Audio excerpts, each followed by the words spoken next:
चलिए दोस्तों, फिर से एक बार स्वागत है आपका वी कोडर में। आज हम लोग देखेंगे द बैकबोन ऑफ कोडिंग के बारे में।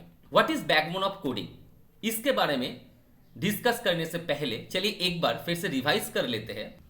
कंप्यूटर कैसे काम करता है। कंप्यूटर हम लोगों से मतलब यूजर से इनपुट के तौर पे डेटा लेता है और उसको अपने मेमोरी में स्टोर करता है। फिर उसको प्रोसेसर में भेज के उसके ऊपर कुछ एरिथमेटिकल एंड लॉजिकल ऑपरेशन करके उस डेटा को इंफॉर्मेशन में कन्वर्ट कर देता है और फाइनली आउटपुट के तौर पे हम लोगों को डिलीवर करता है। चलिए आगे बढ़ते और देख लेते हैं what is exactly the backbone of coding. The backbone of coding हम लोग डेटा टाइप्स को बोलते हैं। क्यों हम लोग backbone of coding data types को बोलते हैं, वो जानने से पहले चलिए एक बार देख लेते हैं कि इसका गूगल में डेफिनेशन क्या है। जैसे ही हम लोग गूगल में टाइप करेंगे डेफिनेशन ऑफ डेटा टाइप, तो विकिपीडिया में जो दिखा रहा है वो है in computer science and computer programming a data type or simply type is an attribute of data which tells the compiler or interpreter how the programmer intends to use the data। अभी ये जो हो गया ये एक technical definition हो गया, इससे हम लोग बहुत कुछ जान नहीं पा रहे। एक एग्जाम्पल के साथ हम लोग समझेंगे कि डेटा टाइप क्या होता है और क्यों ये इंपॉर्टेंट है। हम लोगों के सामने एक टेबल है। अभी आप लोग सोच रहे होंगे कि ये टेबल से क्या होगा। चलिए सबसे पहले मुझे ये आंसर दीजिए कि अगर इस टेबल के ऊपर ये जो टेबल टॉप है, ये टेबल टॉप अगर नहीं रहेगा तो इसको हम लोग टेबल बोल सकते हैं कि नहीं बोल सकते। अगर ये टेबल है तो डेफिनेटली इसके ऊपर हम लोग कुछ रख सकते हैं। चलिए मुझे चाय पीना बहुत अच्छा लगता है तो मैं एक चाय का कप रख देता हूं। तो देखिए कि ये टेबल टॉप अगर है इस टेबल के साथ तो मैं इस टेबल टॉप के ऊपर चाय का कप जो है ये रख सकता हूं मैं। अभी अगर सोचिए कि अगर ये टेबल टॉप नहीं होगा तो हम लोग क्या इस कप को इस टेबल के ऊपर रख पाएंगे। अगर ये टेबल टॉप नहीं होगा तो टेबल का जो एग्जैक्टली पर्पस है कि किसी चीज को हम लोग उसके ऊपर रख सकते, वो पर्पस ही सॉल्व नहीं होगा। तो इसलिए ये चार पहिया रहेगा तब भी अगर ये टेबल टॉप नहीं रहेगा हम लोग इसको टेबल नहीं बोल पाएंगे।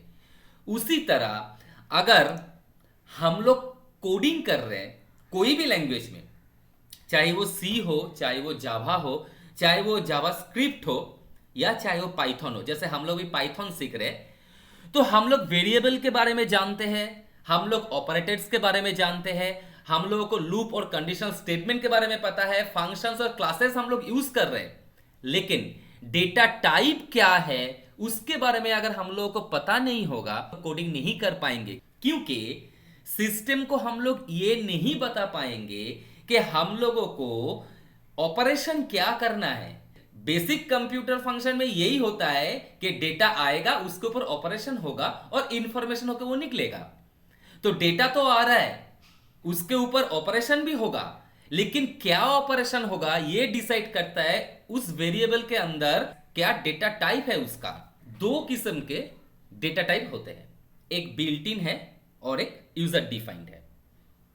बिल्ट इन का मतलब यह होता है कि जिस प्रोग्रामिंग लैंग्वेज में हम लोग काम कर रहे हैं उसी प्रोग्राम ने हम लोगों को प्रोवाइड किया है। और यूजर डिफाइंड का मतलब यह होता है कि हम लोग अपने खुद से एक डेटा टाइप बना रहे उस पर्टिकुलर प्रोग्रामिंग लैंग्वेज में। अभी हम लोग पाइथन में काम कर रहे हैं तो पाइथन में जो बिल्ट इन डेटा टाइप्स है वो हम लोग देखेंगे, यूजर डिफाइंड बाद में देखेंगे। तो बिल्ट इन डेटा टाइप्स के अंदर 5 कैटेगरी आता है। एक तो नंबर हो गया, दूसरा सीक्वेंस हो गया, तीसरा मैपिंग है, the fourth one is set and fifth one is Boolean. तो ये जो डेटा टाइप्स है ये डेटा टाइप्स के डिफरेंट कैरेक्टरिस्टिक्स होते हैं और इसके ऊपर डिफरेंट ऑपरेशंस हम लोग परफॉर्म कर सकते हैं पाइथन में। देखिए नंबर वाला जो डेटा टाइप है इसके अंदर 3 पार्ट है, एक इंटीजर वाला है, एक फ्लोट वाला है, एक कॉम्प्लेक्स वाला है। आईएनटी का मतलब है इंटीजर, मतलब जितना भी इंटीजर वैल्यूज है वो सब इस डेटा टाइप के अंदर आएगा। उसको अगर हम लोगों को रिप्रेजेंट करना है तो हम लोग इस डेटा टाइप से रिप्रेजेंट करेंगे। फ्लोट का मतलब ये हो गया जो जिस इंटीजर में डेसिमल पार्ट है। तो डेसिमल पार्ट वाला जो इंटीजर होगा पाइथन में हम लोग उसको फ्लोट से रिप्रेजेंट करेंगे। कॉम्प्लेक्स नंबर वाला इंटीजर होता है उसको हम लोग रिप्रेजेंट करेंगे कॉम्प्लेक्स नंबर।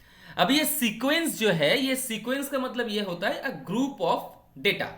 अब ये ग्रुप ऑफ डेटा में स्ट्रिंग आता है, लिस्ट आता है, टापल आता है। नेक्स्ट वीडियो में जब हम लोग पाइथन में जाएंगे हर एक कॉन्सेप्ट को अलग अलग से समझेंगे, लेकिन ओवरऑल जो कॉन्सेप्ट है इस वीडियो में हम लोग वो समझेंगे। मैपिंग वाला जो डेटा टाइप होता है उसके अंदर डिक्शनरी होता है, सेट के अंदर सेट और फ्रोजन सेट होता है। स्टैटिस्टिक्स रिलेटेड जो काम होता है वो इस सेट में होता है।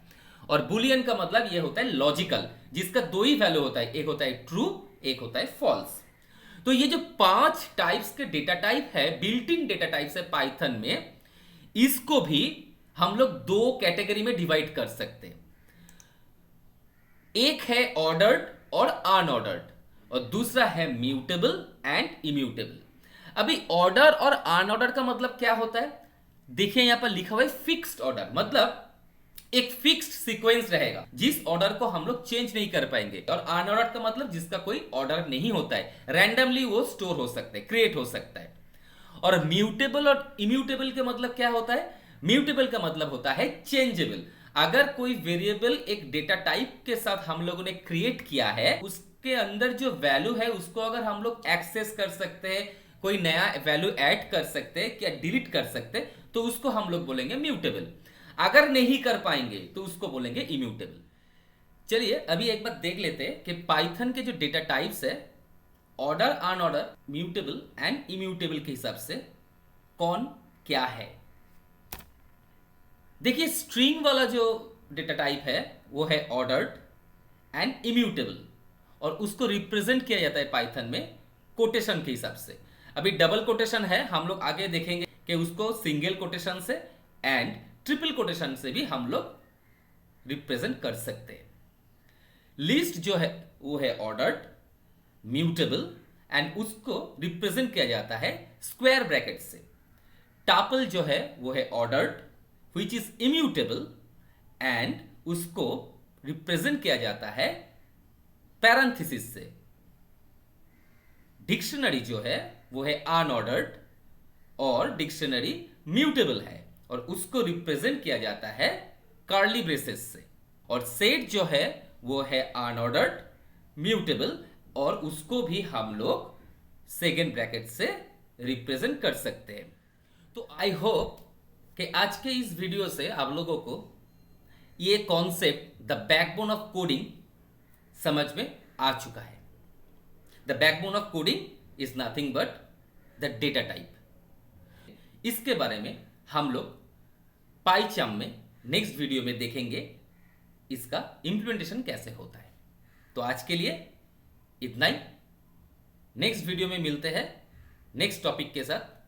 तब तक के लिए thank you very much, have a nice day.